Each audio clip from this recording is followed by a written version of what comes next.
Love this podcast? Support it and sponsor today. Simply head to ozcastnetwork.com for details.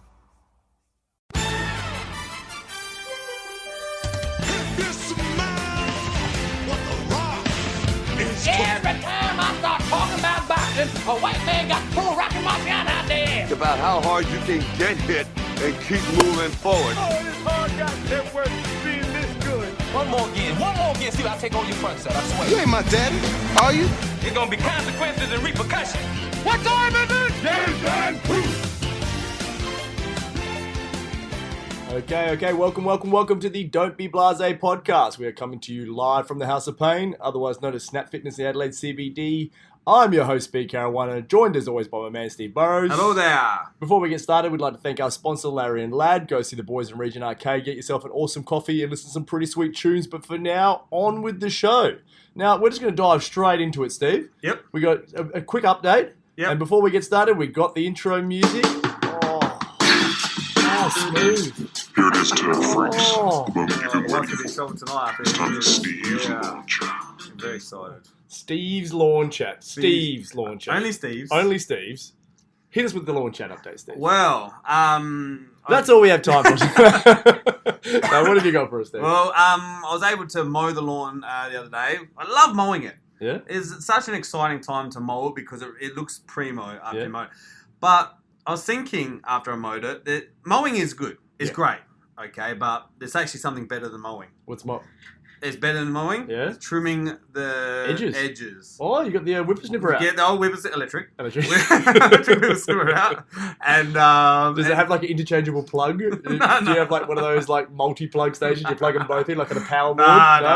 No. Needs its own mains? There's a lot of power we're talking to you, know, So I got to do the edging, Yeah. and that is even better Yeah. than mowing. You know, I'll probably edge it like I'll mow it 2 times to edging it 1 time. There you go. But dude, it looks so good and it gets you pretty excited. Yeah. But I do actually have a little bit to talk about the lawn. Okay, here briefly. Yeah, bring it up. I've got actually. Have you ever played golf before and you come across a patch of lawn and it says GUR on it? I don't usually get anywhere near the good stuff when I play golf. I play very much around the rough. Yeah, well, that's what kind of this patch of my lawn's looking like. It's GUR. GUR, I'm pretty sure, stands for ground under repair or grass under repair or some shit like that. I've actually got a patch outside the front.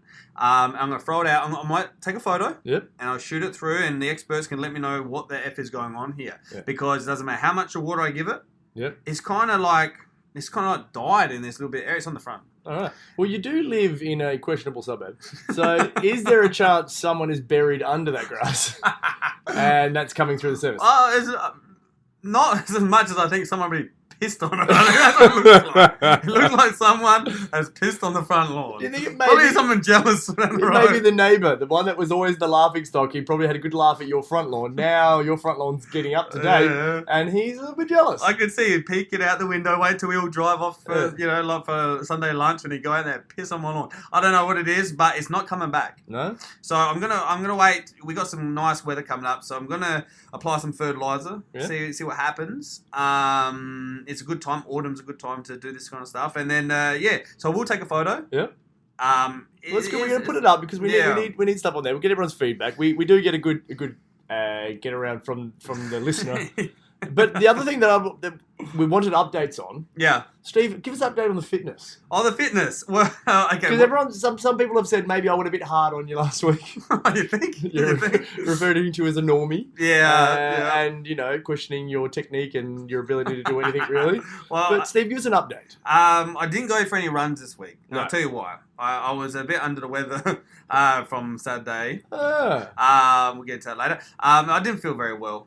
So I didn't get to go run on Monday or Tuesday. We had public holiday on Wednesday, Anzac Day. Thursday, I was just busy. And today is Friday. I had a short day because I was coming in to see you. Okay. So I didn't get to do a run. But I did have a good sesh in the gym this morning. Yep. I was there Monday to... I skipped the public holiday, but I was Monday, Tuesday, Thursday, Friday. And I got to do my deads today. Yeah. And I'm just getting closer and closer to the old 200? Selfie. I don't know. I passed 200 ages ago. What's the goal? What's the selfie goal weight? The selfie goal weight And how many reps? Is whatever you do. Yep. So basically, my understanding is you do what 240. 240. So Or when sometimes I lift at 3 o'clock in the afternoon. I don't know. Okay. That was terrible. Yeah, can we edit that out? Around that 240, 250 mark. Yeah. Once I get that, then I'm going to post it.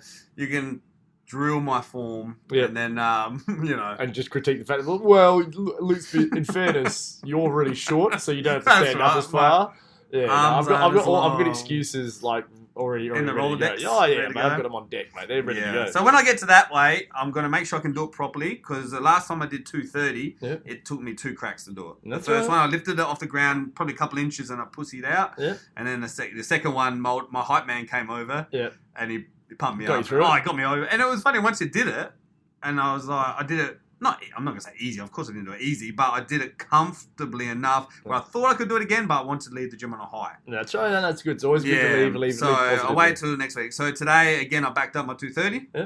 So next week I'm going to probably try good, that's to good. do that 240. So that's the one thing I love about deadlifts is because it's the only exercise in the gym you can't really cheat. Yeah. You know, and you see people with like, I squat like 150 kilos and they bend their knees about an inch. And it's just like, you're not really doing a whole lot. Same with bench press, and they won't bring it all the way down. But with a deadlift, you either stand up with the weight or you don't. There's no fucking middle ground. There's no, I've got like 2.5. It's like, no, you either stood up or you didn't. There's no dancing around it. That's what I love about that particular exercise. So that's how my fitness is going. I do want to ask you, like, is your 240, is that a rep thing or is that just the one-off? No, with 240s, I try to get at least 2 out. Oh, okay. Yeah. Well, that just changed the whole fucking game now. Okay, back to the drawing board. I'm still chasing Jared. I'm going for one. Jared's the club champion, and How's he going? Oh, he pulls all sorts of weights. Yeah. But He's a big boy though. He looks like one of the old country boys. Man. He's country. Is he country? Yeah, he's from Oh, Peterborough. okay. Shout out to Jared from Peterborough. Yeah. But yeah, no, he's country strong. Okay. Yeah. But So that's. I think I've still got him on cheating. bench, so I'm just gonna rub that in. nice. Yeah, but I think it's all I've got him on at the moment. Like I said, once again, I tore my bicep. I'm actually working at a disadvantage here. Yeah. But no, that's all right. So that's good. So Yep. next year, your next goal Yep. should be. We're going to go this Sunday, so we would have had done it by the time this comes out. Yeah. But we're doing True Grit down True in Grit. Cordo Vineyard. So Is it- it's a out Riverland. Yeah. It's a 13K track. Oh yeah. And I've you've done one got of these. 33 obstacles you got to get over, get through, and that sort of stuff. So that's a real good test of the strength and endurance. So yeah, we can give that a go. So I reckon that should be your goal for next year, Steve. I've done one of them before. Yeah. I've done. It was called. You did a lot of things when you were younger, Steve. I did it called Stampede. I think it was called Stampede. It was out once again. It was out in the middle of nowhere. It was like a lot of mud, and you had like it was 12 k's, and every it was a few hundred meters. There was something else to jump over and something else to climb under. Yeah. It was fun, yeah. So this one's a bit annoying because they cram in about 7 or 8 obstacles real early in the piece. Okay, yeah. And then there's like a good 3 or 4K run. And then you just climb over one little fence. And then if you're running for another 2Ks, then you climb. It's like, can you guys not space these out? Especially because they just dump soft sand around everywhere. It's like, oh, come on. Like, running's enough. I mean, I'm heavy. I don't want to be running. And then I've got to run on soft sand too. This is bullshit. Yeah, right, okay. So I'm not I'm excited, but not too excited. Especially because I just ran across the street just to get the lights. Just ran across the street, yeah. And my knee started throbbing. I got a bad knee. And instead of going to the physio, no, seriously, my left knee's like pretty stuffed. So instead of going to the physio, I thought, I'll go to the physio after I do True Grit. It's like, if I do all the damage, I'll do all the damage. Exactly, I don't want to go in there and like go do True Grit knowing that I have a little injury. Yeah. And it's just like, ignorance is bliss. Yeah. She'll be right. And then I'm going to go there and they go, yeah, you actually have no ACL. Yeah. So I'm a little bit worried about that. Did you hear the Port Adelaide player? Hamish Hartlett. Yeah, did his I wish ACL. him a speedy recovery because that's like the shittest thing. Like, Yeah. it happened to Doherty from Carlton. Okay. He did his ACL pre-season. That's just The whole year's gone. Yeah, like, Yeah. you've just lost a year of your AFL career, which is not given. It's not necessarily going to be a long career. That's right. And it's just it is heartbreaking to hear those ones, especially on like non-contact injuries at training. Yeah, Like you're just like, if you went out, like there's a one play from an NFL game. It was the NFC Championship game, which is like their prelim, and it was a guy called Navarro Bowman. And the ball, on the goal, those goal line stands, they're right up and the guy just tries to run or jump over the top. Anyway. Oh, yeah, okay, yeah. Player comes through the gap. Bowman hits him, stops him dead, and then takes the ball off him, so pretty much saves the day for San Francisco. When they clear out the pile, he is laying there and his leg is pretty much sideways. And it's just like, if you're going to do it, that's kind of the you know, like, it was gruesome, but that was like such a huge play. Like, it was so good, you know, and like, it was such an enormous occasion. If you are going to get injured severely like that, you want it to happen on something like that, not just like, I turned and stepped on the sprinkler. Now I'm done for a year. You know? Like, did he ever play again? Did he?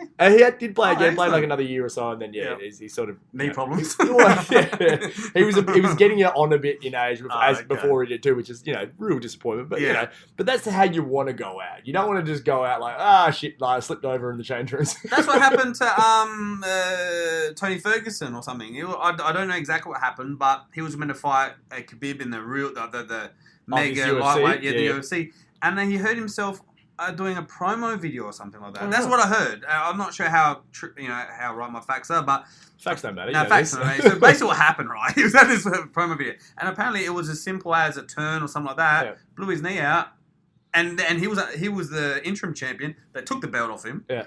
Khabib wins, so he gets the belt, and then he's out for 12 months. So. Yeah, and also apparently it was something real innocuous like that. Just some silly injury, freak injury. I think the worst one I've heard was Sammy Sosa, old baseball player, missed a game because he got out of the dugout to wave to everybody. Really, yeah. Sneezed, and his back went out. And then he missed that whole game. Amazing. So everyone was excited to see him. I think he was chasing down the home run record. Yeah. And then missed that whole game. He was one of those big home run years. Like 60 guys. One of the big, on the gas. One of back in the golden age. Was he Cuban or something? Yeah. I know, Dominican. Yeah. Dominican. So no, it was good time for sports. You know me, I enjoyed my.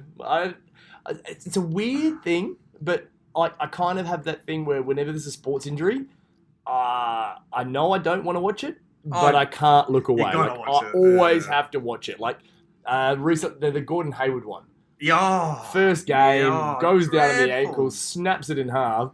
Yet I can't. You do that thing where you cover your face, but you're still peeking through your fingers. I do that one a lot, and it's something about the leg break ones that I always watch, and it's just like, and they're hideous, but. I don't know why I'm drawn to watching sports injuries. Remember Paul George? Yeah. Bogut? What did he do? Bogut landed on his arm. Yeah, that was horrible.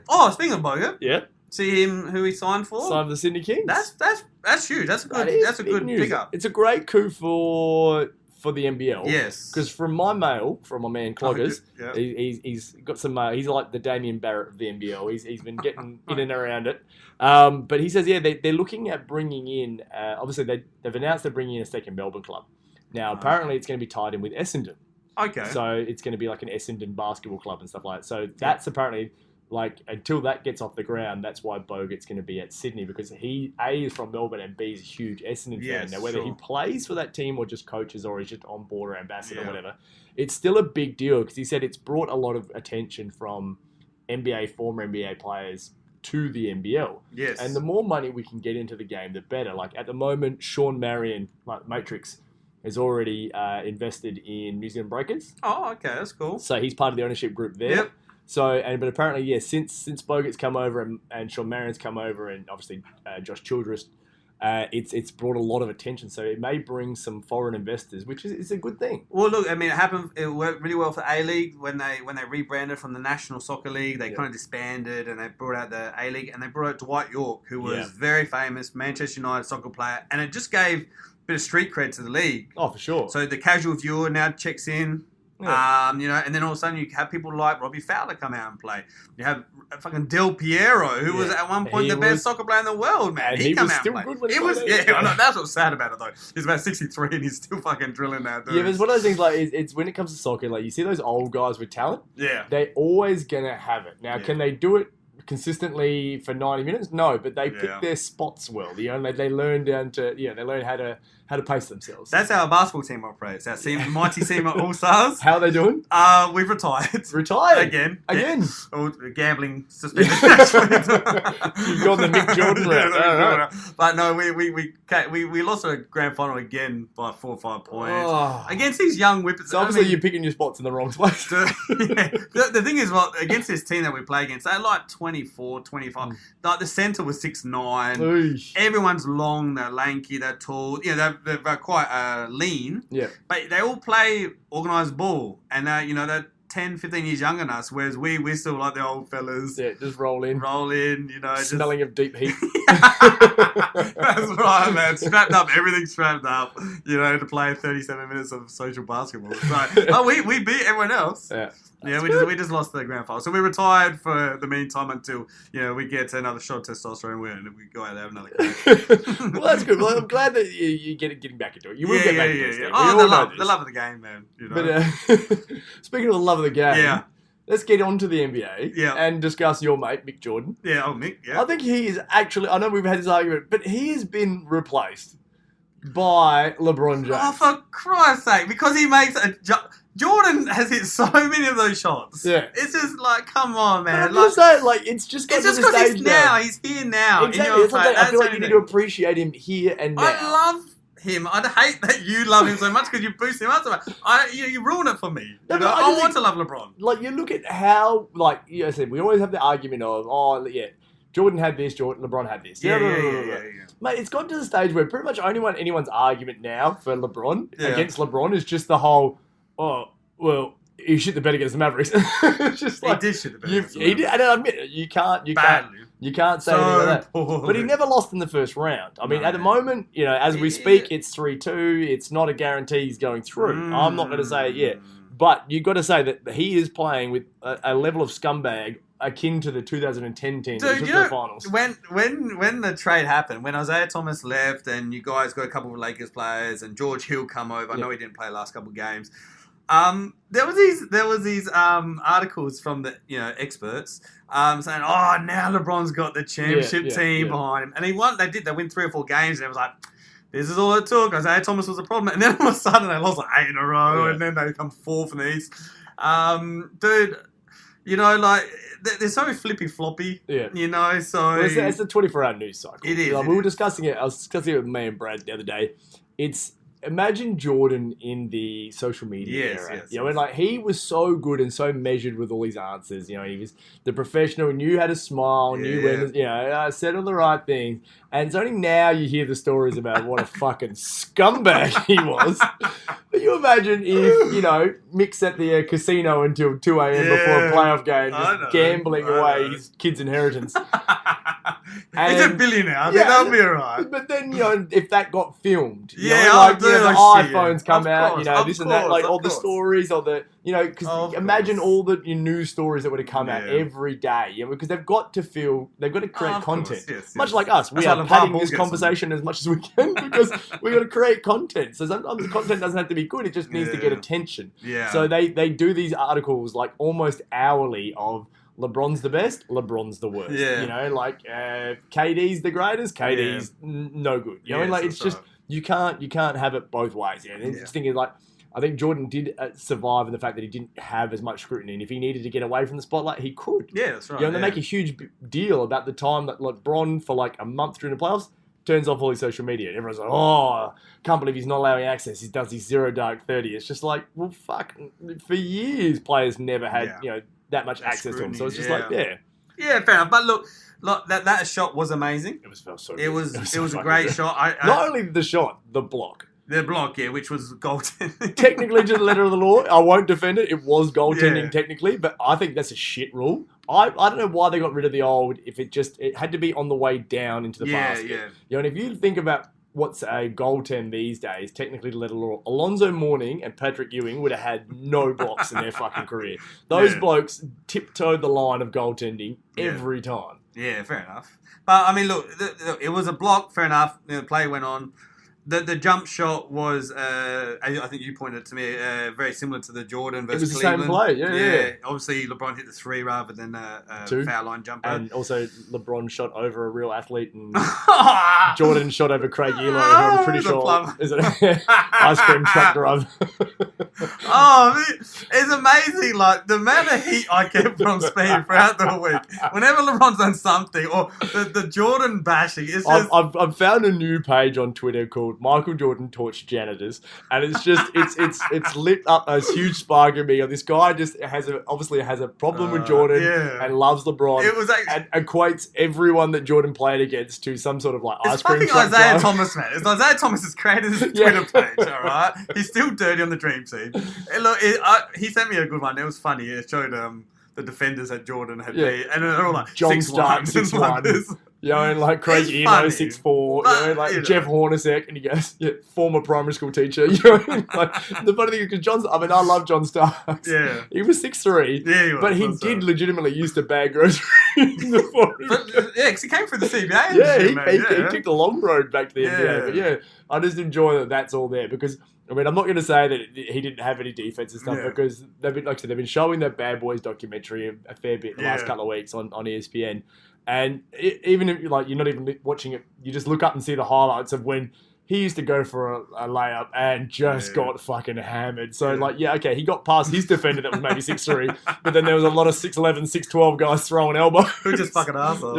So no, I'm giving credit, but I'm really enjoying this Michael Jordan. So keep sending them through because I find the humor in them. I do. They are funny. They are funny. But look, I'll say it again.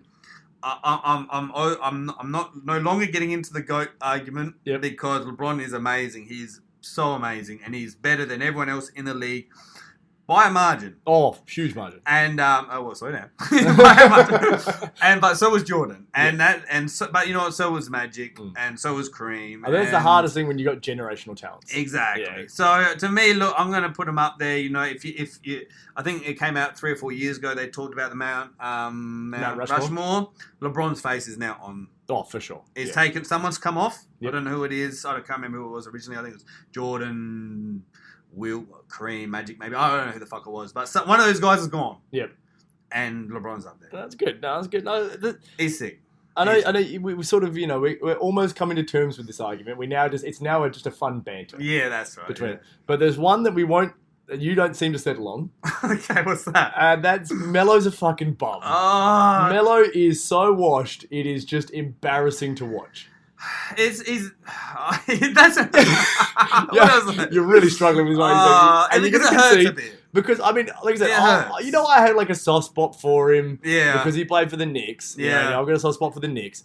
But it's just like, now it's actually getting hard to watch. It's that guy that still thinks he's the best player on the court, and it's quite clear that his time has passed, and if he accepted a different role, he would still be able to have a great career. But in his head, he's still the man, so he's not willing to let it go. And that's always the hard one, the guy that's not willing to let it go. I tend to agree with you. I think I was talking to another friend about it today. You have more friends? I do. I think we're friends. Aren't we friends? He probably doesn't think we're friends. But he's like, this fucking guy's going to tell me about Melo again. But we're talking about him coming off the bench. Yep. And how he could be, because at the moment he is a third wheel. Yeah. Westbrook and PG obviously have most of the offense. Steve Adams is definitely a beneficiary off the pick and rolls and stuff. He gets those easy ones at the hoop.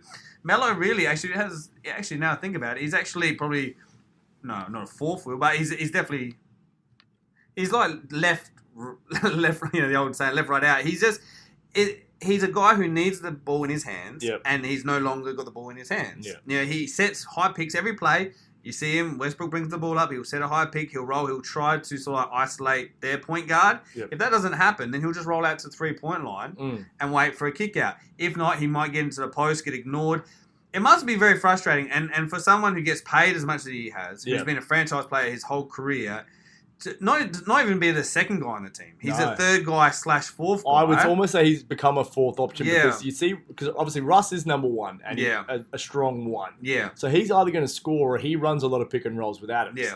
So that almost puts Adams into the 3 because they will run a lot of plays that will, help Adams get the easy dunks and that sort of stuff. Yeah.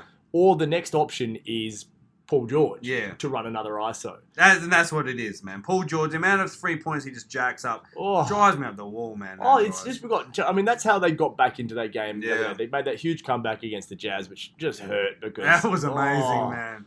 I just hate watching him play because it was just horrible to watch. It was just was. like run up, shoot a three. Yeah. Oh, luckily it went in. Run up, shoot a three, and then they just got the momentum. Once you got the momentum, it's just ugly basketball to watch. Apparently in the second half of their games, they've only had like one assist. Yeah, that's It's just like it's just run up the court. I'm doing it myself. Or you get a rebound and I'm doing it myself. It's just, there's no cohesion. There's no teamwork. It's just it's shit basketball. No, that's right. So we're talking about me and mate. We're talking about Melo coming off the bench, which I know his ego won't allow. It was talked about early in the season. He laughed it off in the press. He didn't want anything to do with it. But he should really consider it. He should really consider leading that second term. He can still get his 25, 30 minutes. That's not the problem. But most of that time will be him being the leader on the court, not being third, fourth fiddle, where it have to be frustrating for him. Yeah. And we're to a point when you finally do get it, he chucks it. Oh, he's become an He become a chucker because he's like, I finally got the fucking ball. I'm not passing it. I'm not getting it back. Yeah, that's right. And and he usually gets it when there's 6 seconds left on the shot clock anyway. So it's just, I feel so bad for him. And I feel like, it's not pity or anything like that, but I'm just the whole time like, come on, man. I'm worried about him turning into an Iverson type that's now going to just bounce around the league. He may Remember how Iverson, he got the big trade to Denver. Yeah. Lasted a couple of years there. Yeah. And then it was Detroit, Memphis was in there somewhere. Back to Philly. China or something. No, Turkey. It was was a shame. Yeah, you don't want to see your real legends of the game go out like that. And I've got a feeling it's going to be one Once of those. that contract comes out. Well, I don't see if they don't try to buy him out because he's only got a year. He's got another year remaining. Yeah. Now they're probably going to lose Paul George. Yeah. Now the hot rumor I keep hearing today. Yeah. Is you've obviously heard the Lakers, and he wants to go to LA. Blah blah blah blah. Now the one I keep hearing is Paul George to 76ers. Oh wow! Yeah. Okay. And you think about that one, makes a lot more sense. Because the other one they keep saying is LeBron might go to the 76ers. That's what I keep hearing. Now, I don't like that one. Purely from a perspective of him and Ben Simmons are very similar players. Ben Simmons is a jump shot away from being LeBron James. Yeah. His passing is just as good, and his rebounding, his athleticism, it's all great. His ability to get to the hoop, it's just that he's got no jump shot whatsoever, whereas LeBron has developed a jump shot. A very good one. Yeah, but the thing is, they both have the ball in their hands all the time. Yeah. So it's one of those things that neither of them can really play off the ball. So I don't see them as being a good mix together. Because that young nucleus they got at Philly, they are now probably my favourite team to watch. They're exciting to watch. They play together. They play for each other. They've got shooters, they've got the defense, they've just got everything you want. You chuck in a Paul George into that lineup, then that's championship team. Yeah, potentially, that's right. Yeah, and I think Philly made light work of Miami. They slipped up a game 3, I think it was. It was just that one great game from D Wade that Yeah, I mean he had to shoot the lights out. Oh yeah, I think he missed about 4 shots all game and played vintage, getting the steals and everything. It was So that they dropped one there, but they still a young team. Now they'll go and play against the winner of Boston and Milwaukee, which is it probably would have been finished by the time this comes out, but that's just gone to Game 7 because Milwaukee won today at home, and then so it'll go to Game 7 now. So okay, these guys are going to be well rested going to the next round. Gives Joel more time to rest the face. That's right, and there's nothing too special about either of those teams, to be honest. No, Milwaukee and Boston, like I said, they've only just won the home games. Neither team looks tough enough to win on the road. No. They're both very streaky. So it's just this might just be Philly's year. That's right. I'm definitely thinking Eastern Conference Finals. Is Philly and... That's the hard one because, like I said, I'm not sold on the Cavs. Yeah. As much as I love LeBron and I'm not going to bet against him, it's like you always hear it on the sports talk. You can't bet against LeBron until you see someone beat him 4 out of 7 games. And it hasn't happened yet. But until I see it happen, I can't bet against him. Yeah. But I'm not impressed by the Wizards or the Raptors on the other side of that bracket. So, it's one of those things that might not be much holding them out of the NBA Finals. Yeah. You just think, hopefully, it's very much like that 95 Orlando Magic team. Just young and what they don't know, they don't know. So, they're just sort of playing free and that sort of thing. And that's sometimes all you need. Yeah. Yeah, that 95 Orlando team was really good. Oof, they beat The Bulls. yeah, didn't they? Yeah. Well, Let's say. So Michael Jordan lost in the I- conference final. So he's 6 for 6 is somewhat asterisked because he did lose. He took in the 18 playoffs. months off. And he took played. or was forced out for 18 He months. didn't play, and he only played what? What did he play? 18 games that year, 20 games or something. So it's okay to make excuses. Well, but look, you put it can't this make way. excuses Put it this way. for, When you wrestle, for LeBron. when you Yeah. wrestle, Yeah. and you take any time off, Yep. you know how hard it is to get back into it. No, I'm a natural. I'm just so good at I this. don't know. I saw you on Saturday. I don't know. Let's talk We'll about bring that. that up, Steve. So here's a topic. Yeah. We might bring back the segment from last week that we stolen from the boys from the Horseshit Bar. Yeah. What's the etiquette on drinking by yourself? Why do you ask that? Because we had a wrestling show last weekend Yeah, that yeah. Steve attended. I wrestled. Rocky Monero was in attendance, and he was just absolutely amazing, wasn't he? Just brought the house down. But you got at the back end there, Steve sitting there by himself. Not one, but 2 beers. So double parked by yourself on a Saturday night, Steve. Explain yourself. Well, I did have someone coming originally, and they bowed on me literally as I was standing waiting to be to come in. So I was like, okay, well, I might as well enjoy myself. I'm here now. Obviously, yeah. And 2 beers is a lot more efficient. I'm about efficiency. Yeah, okay. You know, it's like Just want to be well balanced. yeah. Yeah. But I tell you what was a funny thing is that I was standing right. I was right at the back. I just wanted to be out of the way, and I had my 2 beers, and there was like these little bleachers to my right, like about 3 levels, kind of like these big wooden steps.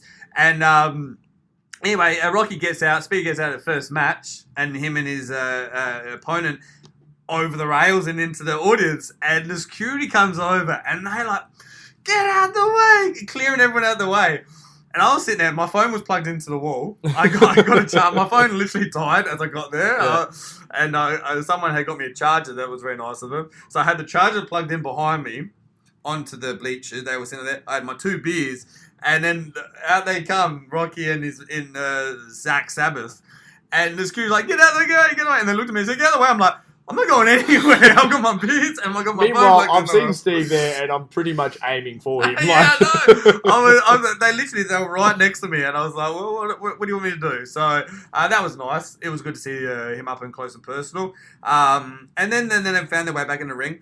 Dude, I thought your match was pretty solid, man. I thought you did well. I thought I didn't like the fact that you're now being labelled this 17-year vet because I think it makes you sound old. Well, I am old. Well, you're not.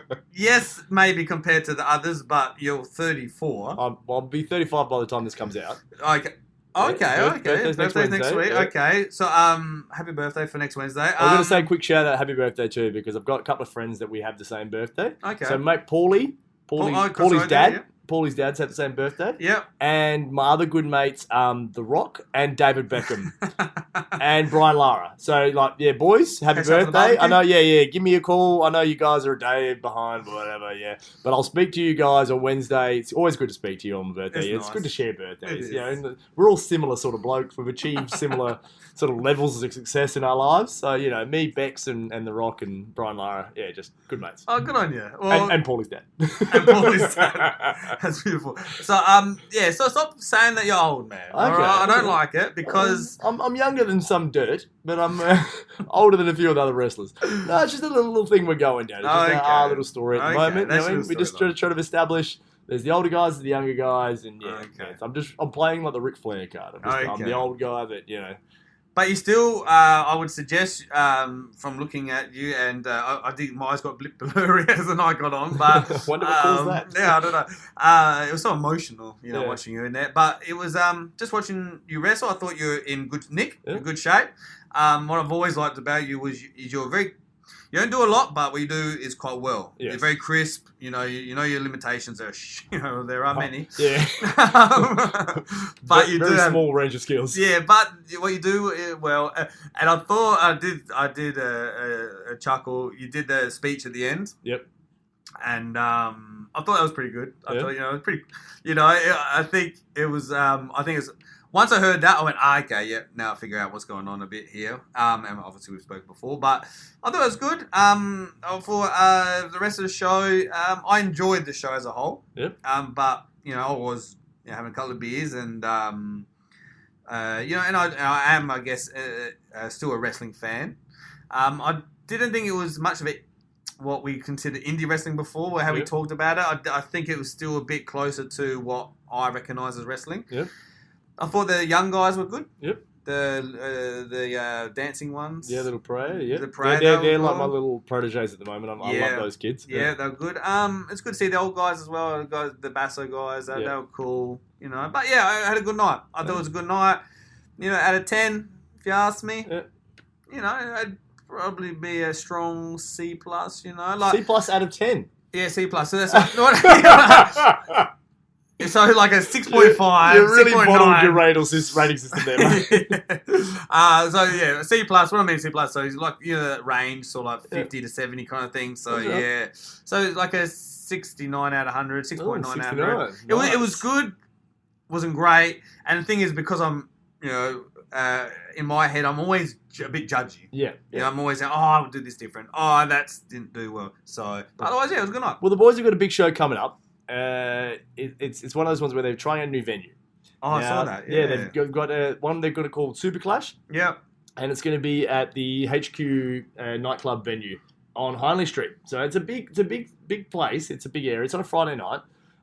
It's quite a big main area where they're going to have the show set up, which is quite good. So it's a big step forward. So the guys have got to the stage where they're putting on decent shows, they're getting attention, that sort of thing. And this is one big show that's going to almost put them over the top.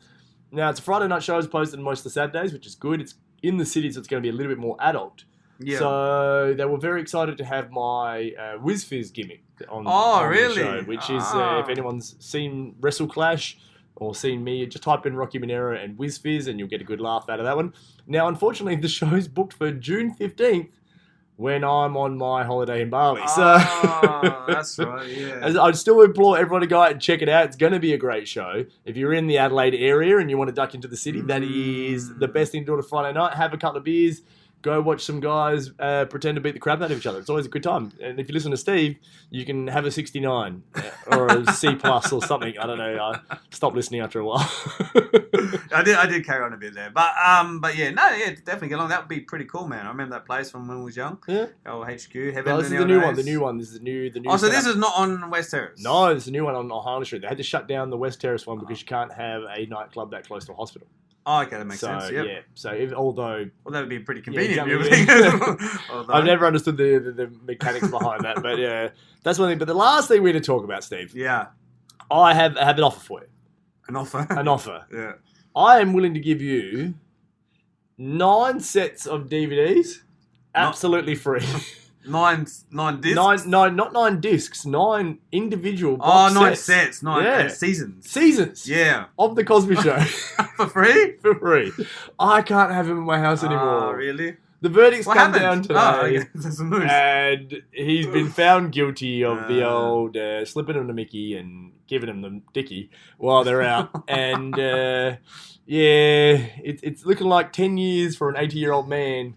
So that could be pretty much a life sentence. Do you think he's going to do hard time? Oh, he's not doing hard time. No, they're not chucking him in general. No. He'll be in the resort one. But, resort one. But still, not going to be good. It's not a good way to finish up, is it? It's a terrible way to finish up. It's a terrible way to finish a life, especially like such a sort of influential and such a big part of a lot of people's lives. Like he was a huge part of my childhood. But he was also such a huge inspiration to so many comedians and stuff like that, and created so many avenues for people to go down. But to see him, falter, I haven't seen him falter this badly since Leonard Part 6. Which was terrible. That was good. Yeah, that was good. But it's just, it's hard to see. When your heroes, your heroes die, that's okay. You expect that to happen. When your heroes turn out to be fucking just absolute dirtbags, it does tarnish it. And it's so disappointing because the Cosby Show, which was so good. It was the epitome of wholesome family values. Family values, that's right. It was about, just to think all this time, it's just a shame. Yeah. So, no, I won't take you up on your offer. Yeah. Good luck to getting rid of him. Yeah. So you'll never watch it again if it comes on Channel 9? It's one of those, I'll watch it if it's on. They never really ran a lot of replays of it. No, they didn't. It's always one of those ones that's always been on, They probably won't again either. Yeah, I don't think that's going to be getting a lot of run. No. There's a couple episodes episodes that I used to go back and watch regularly because they were so funny. Yeah. Like there was one where Denise is buying a car and he explains how he only went and to go, and it's just classic Cosby of him just doing, he used to do like noises and faces and blah, blah, blah, blah, like that real good, like it's just honest comedy. There's a one where he plays cards with his dad and his dad's friend, and they cheat horribly, which me and my mate Andy have ripped off. Okay. So when we play cards or we play like Uno or something, we use a lot of the same talk, and it's just real obvious cheating. What card are you gonna, what suit are you gonna deal with? Oh, I remember we used to go play at the baseball diamond. And it's like, I'm gonna play diamonds. There's a lot of that sort of stuff that I really loved in that show. Just cheesy, easy comedy. But yeah, it's all gone now. It's all gone. Adam Sandler got a start on there. Yeah, he was in a couple of episodes. He was one of Theo's mates, I think, from memory. He was on there a couple of times. Yeah, I'll tell you what, one show I have got into recently. I used to watch it years ago when we had Foxtel, but I don't have Foxtel no more. But I do have Stan, which is that streaming one. I started watching Key and Peele. Yes. Do you like Key and Peele? No, to be honest with you, I missed the boat on Key and Peele. I've caught a couple of, every now and then the clips come up on, Facebook, whatever. Sure, they'll show some of the sketches. I've seen some of them. But then I've seen recently how much Dave Chappelle hates Key and Peele. Yeah. Purely because he's like, well, they just ripped off my show and then became... They did. They became millionaires from it. And it's one of those things where it's like... You pick a side, did you? Yeah, I have loyalty. Because Chappelle's show is, to me, the best sketch comedy show of all time. Yeah. And that's a big call because there's been a lot of great ones. But to me, I just honestly, I can still go back and watch. They were early 2000s. I can still go back and watch all those episodes. I have the box set of season 1, season 2, lost episodes. Oh, do you have the third one? Yeah. And I can seriously still go home and watch that. I could go home and watch that right now and still laugh, even though I know all the jokes, all the punchlines, all the setups. It still makes me laugh. Yeah, it does. But it still is... Key and Peele, you have to give it some credit. I know you've drawn a line. I understand you picked your guy, but... they do have some good content. Yeah. There's two of them. Yep. But what I did find interesting, and maybe we can talk about this for another day, but they're actually biracial. Yeah. But what I find interesting, though, is that they definitely have selected their side, and they've chosen the black side. They still make fun of white people and say, I find that interesting. Do you find that interesting at all? Or not really? Not really. No? It's obviously because... Why is that? Why do you think that might be? I would ask them because it's one of those things where, like, even though you look at your daughter, she's biracial. Yep, she is. But everyone would look at her and think she's Asian. Sure, yeah. Even though like her dad's white and she's half white, everyone still looks at her and goes, she's Asian. Yeah. In the same way that these guys here, they are half. Yeah. But they're still black. Yeah. In like half of it, so people just go, oh no, black. Yeah. Just light skin black. But they will always take the other side. The white side usually gets neglected. So it's one of those things where they're just going to go, well, whatever. I'm going to get treated like I'm full black, so might as well just do the same thing. So I can understand that same way that your daughter will be called Asian more than she's called, she's that white girl. Yeah, no, it makes perfect sense. No, I was just curious. When I did see it, I was watching it, I was observing. Yeah. I was just going from my head. I was like, interesting. They still make the white people jokes. Yeah, of course. Well, it almost gives them the free reign to do both, which is great. Because I'm like I said, I'm half Maltese and half English, and I'd like to make fun of both sides equally. Yep. And I feel like I can because I'm both. So yeah, it does open up your range of comedy. It's like the guy in Seinfeld that becomes a Jew just so he can make the jokes. But that's going to be us for this week, guys. We'll discuss more TV and all the happenings and Steve's wonderful lawn. We need your feedback on the lawn, and we also need help on our online petition to get Steve on a Survivor. I haven't forgotten about it, and no one's really stepped forward. So, Brett, nominating I'm going to start just calling out people. Just Brett and Benny and, like Shags, someone, Jared. Fucking get it started. Scotty, what are you doing, mate? I asked you to do this like weeks ago. You're behind schedule. We need to get this done, okay? So what about listeners who you don't know? Will you call them out as well? Yeah, whatever. The guy in Sweden and the people in Greece and the cousin in England, Scotty, just someone do it. Like, this would be hilarious. We need to get Steve onto Survivor. So we need someone to start the online petition, get it started, get it done. We really appreciate it. But for Speed Caruana saying goodbye, for Steve Burrows, see you later. We'll speak to you next week. Peace. Love this podcast? Support it and sponsor today. Simply head to ozcastnetwork.com for details.